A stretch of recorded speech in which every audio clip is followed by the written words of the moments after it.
we have Mr. Nartey, and Mr. Nartey is the Business Development Manager here at RMG, and we are going to discuss another critical issues of agricultural production in Africa, and that has to do with business development and research. Mr. Nartey, you are welcome to AgroLink. Thank you very much. Great. Now, in our earlier discussion, we're looking at the commercialization of agricultural production in Africa in general. As a business development person, how can we commercialize agricultural systems in Africa, specifically maybe Ghana, and then also how do we add the business model to it? Okay. When we come to agricultural commercialization, I think gradually we are building our capacity and building our expertise, so we can start developing commercial farmers from smallholder farmers. Okay.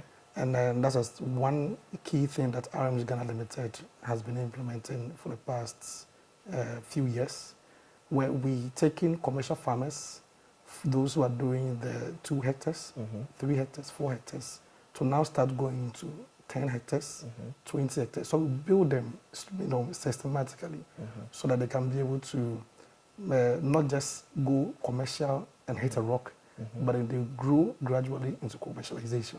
Okay, so what will be the processes? If I'm a farmer and I'm into 1 hectare of, let's say, tomatoes, how will I grow into 10, 15, and then get to that commercial level?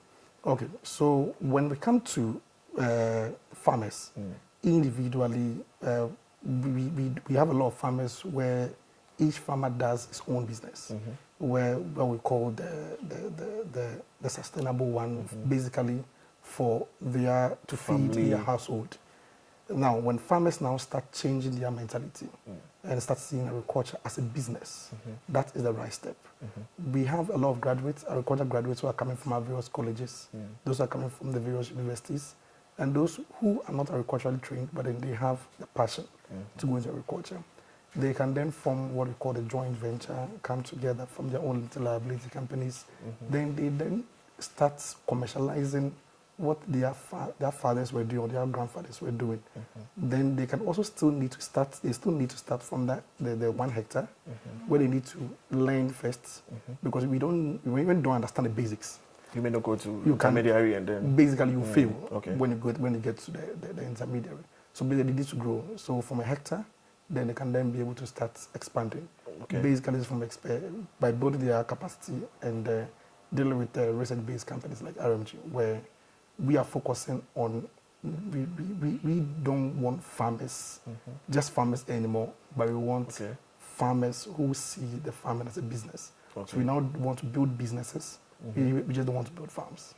Okay, so do we have that kind of process or that support as a country to make sure that young people who are going into or who would want to go into commercial farming are given that support in terms of financial support? I know RMG gives a lot of technical support in terms of logistics as well. Do we have that support as a country for such people? Yeah, when it comes to the support for farmers for commercialization, RMG Ghana Limited, we do have that system beyond the technical support that you did mention, since that's actually our core business. We do also offer what we call credit inputs. So we give the input to the farmers on credits, then farmers pay back after harvest. So some time ago we used to have we still have Master Wanaziki, which is a maize outgrower system. So we have these maize farmers who have control with their own land. But then the issue was the initial capital. RMG comes on board to provide support with the input on credits.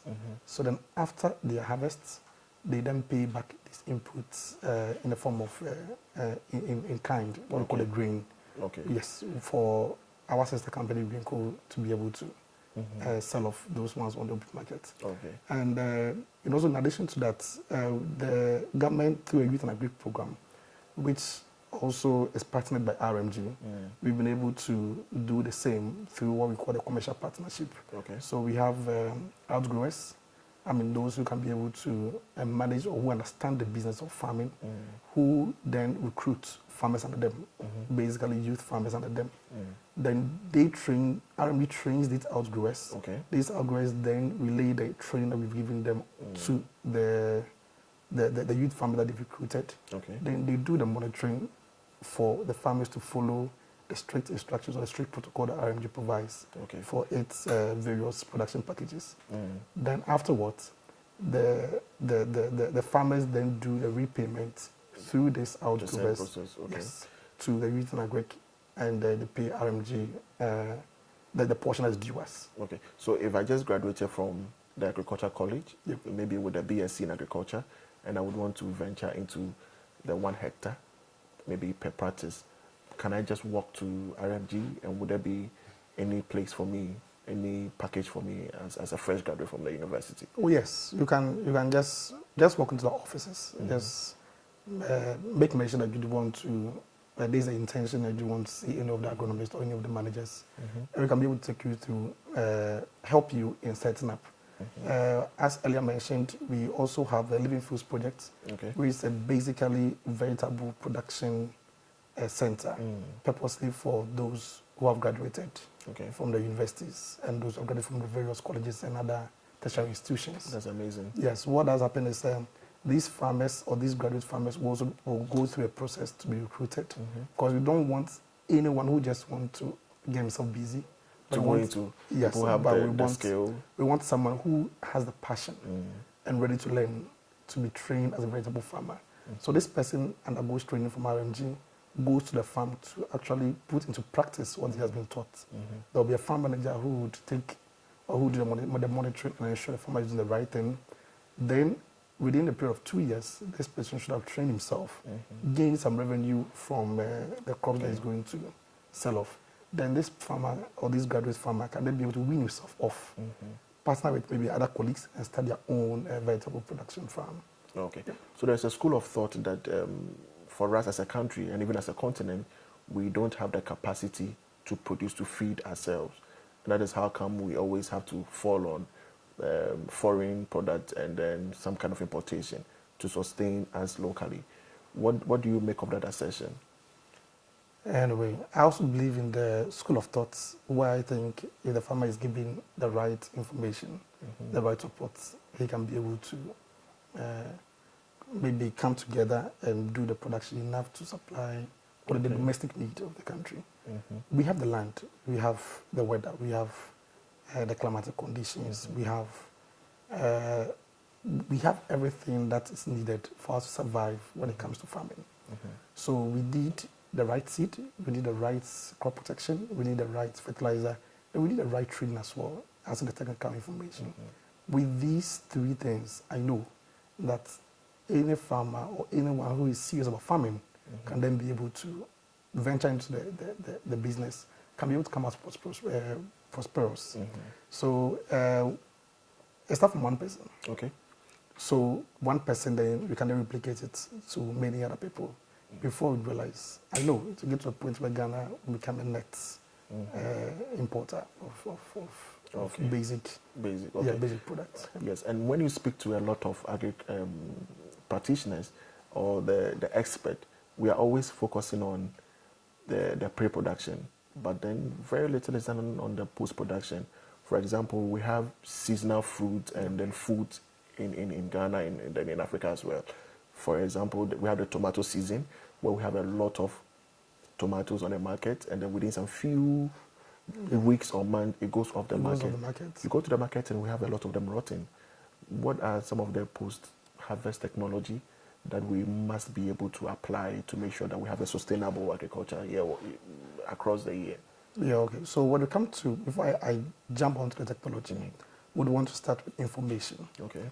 Now, when you have the information, there's a portion of time within a year where there's a glut. Okay. That means we have a lot of tomato fruit on the market. Then, as a strategic farmer who sees his farming as a business, would then have to position himself in a way to be able to have his products during the lean period. Then that's where the technology comes in place. So with all the the climatic and every other conditions, good seed, everything else, there's a need for irrigation.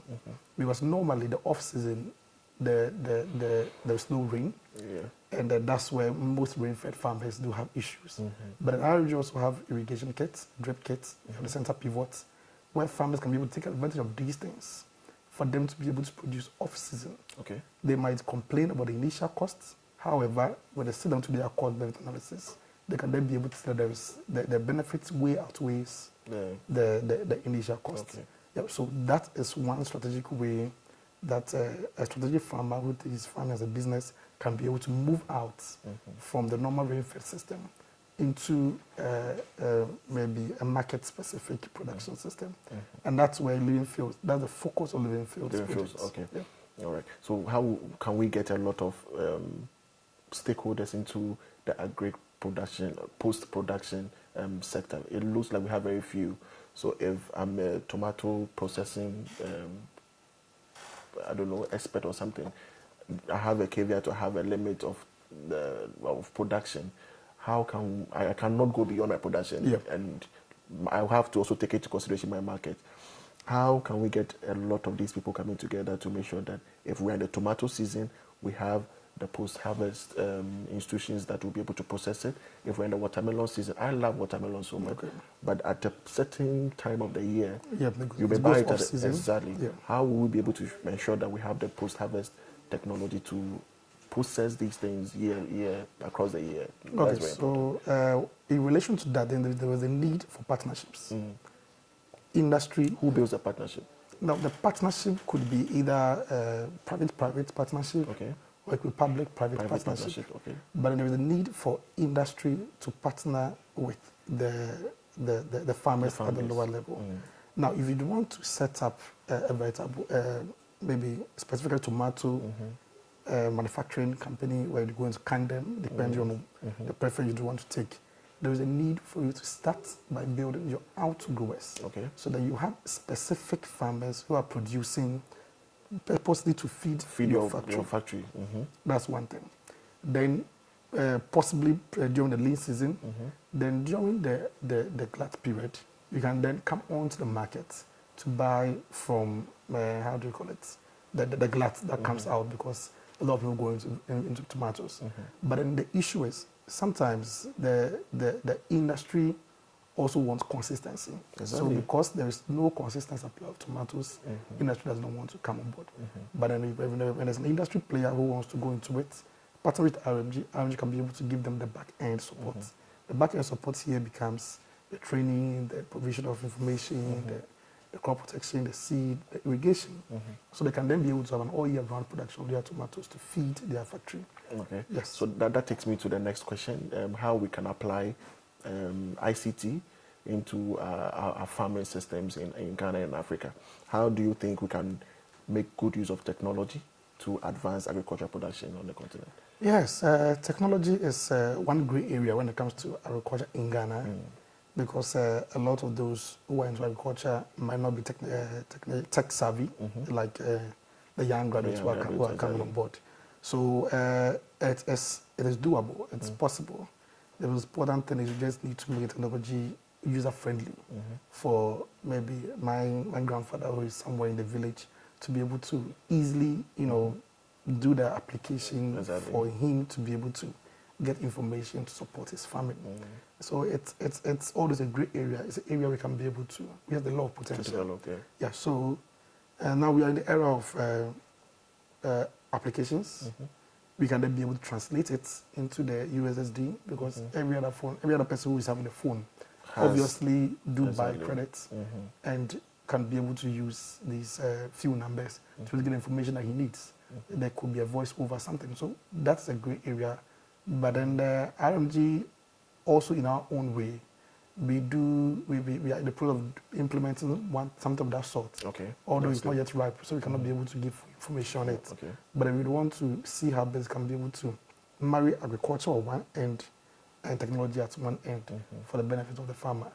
Because in that way, we know we can be able to reduce a lot of the waste that comes out of agriculture. Then the reduction of the waste means we are increasing the output, which translates into better revenue, Revenue, okay. better livelihood for the farmer. And that comes at a huge cost, because recently I saw a maize production farm, and then, you know, they were just trying to drive the birds that eat the seeds. Oh, yeah.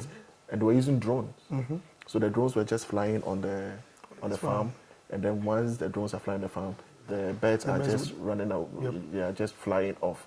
And how many farmers in Ghana or in Africa can just purchase or afford a drone? Yeah, I understand you perfectly well.